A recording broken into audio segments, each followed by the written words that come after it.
ഡിപ്രഷന്റെ മരുന്നായിട്ട് WHO പറയുന്നത് സുഹൃത്ത് ബന്ധങ്ങളാണ്. നല്ല ബന്ധങ്ങൾ ഉണ്ടാവുക, പകുതി പ്രശ്നങ്ങളും തീരുമെന്നുള്ളത്. പക്ഷെ അതിൻ്റെ അകത്തൊരു പ്രശ്നമുണ്ട്.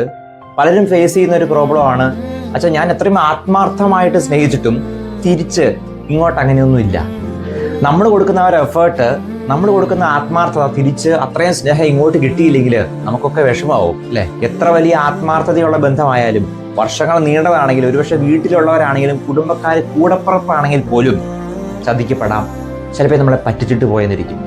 ഒരു ഇന്റർവ്യൂവിൽ ജോജു പറഞ്ഞ ഡയലോഗ് ഉണ്ട്, എനിക്കവരെ ഇഷ്ടമാണ്, അവർക്ക് തിരിച്ചിങ്ങോട്ട് അവർ ഇഷ്ടപ്പെടുകയോ ഇല്ലയോ എന്നുള്ളത് അല്ല എൻ്റെ വിഷയമല്ല അത്, പക്ഷെ എനിക്ക് അവരെ ഇഷ്ടമാണ്. ഇന്നത്തെ സുവിശേഷത്തിൽ ഈശോ ഒരു കാര്യം പറയുന്നുണ്ട്, നീ ഒരു വിരുന്ന് നടത്തുമ്പോൾ അതിൽ നീ വികലാംഗര്, മുടന്തര്, അന്ധരായിട്ടുള്ളവരൊക്കെ വിളിക്കണം. കാരണം അവർക്ക് തിരികെ കൊടുക്കാനായിട്ടൊന്നുമില്ല.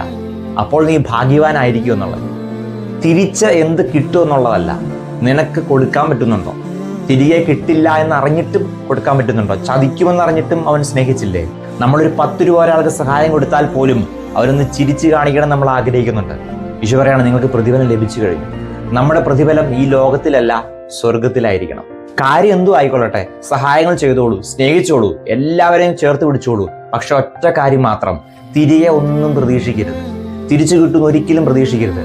ചതിക്കുമെന്ന് തന്നെ കരുതണം, കിട്ടില്ല എന്ന് തന്നെ കരുതണം. അപ്പോഴാണ് അതിന് വാല്യൂ ഉണ്ടാകുന്നത്. അപ്പോഴാണ് നിനക്ക് പ്രതിഫലം സ്വർഗത്തിലുണ്ടാവുക.